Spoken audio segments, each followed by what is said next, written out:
দেখো বন্ধুরা, পাঞ্জাবি কীভাবে ফিটিং করতে হয় বোর্ডের সাথে। এটা হলো একটা 36 সাইজ পাঞ্জাবি। প্রথমে বোর্ড নেবেন, বোর্ড দিয়ে এরকম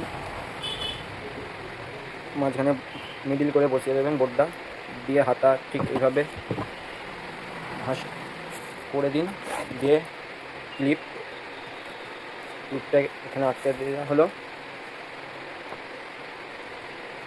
এরপর পিন নেবেন, পিন নিয়ে বোর্ডের সাথে পাঞ্জাবিটাকে টান করে রেখে একটা করে পিন এঁটে দেবেন। পিন আটা কমপ্লিট। এবার আবার এই হাতাটাকে সেমভাবে মুড়ে দিয়ে দেবেন।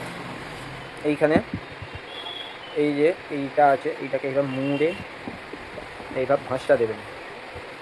ভাঁজটা দেওয়ার পর হলো এরপর এরকম টান করি, এরকম ভাঁজটা দিয়ে দেবেন। এখানে মিডিলটা একটুখানি ঠিক করে নেবেন, কারণ এটা ছোটো সাইজ তো একটু করতে অসুবিধা হচ্ছে।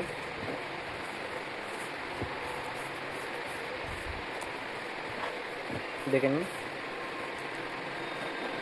এবার একটি সাদা কাগজ নিয়ে কলারের মাঝখানে ঢুকিয়ে দেবেন, দিয়ে এই যে কাঁধের জায়গাটা এইবার টান করে মুড়ে ক্লিপ আছে, ক্লিপ নেবেন, নিয়ে এইখানে একটু দেবেন। আর এই যে দেখুন এইভাবে ধরবেন টান করে, এই যে আছে টান করে আবার একটা এইদিকে ক্লিপ দিয়ে দেবেন। আমাদের মোটামুটি পাঞ্জাবিটা ফিটিং করা কমপ্লিট।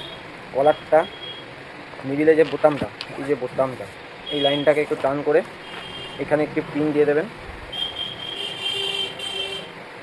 পিনটা দেওয়া হয়ে গেলে এইখানে একটা পিন নেবেন, পিনটা বেঁকিয়ে নেবেন, নিয়ে এই যে কলার আছে, কলারে এইখান থেকে এই দিকে এইভাবে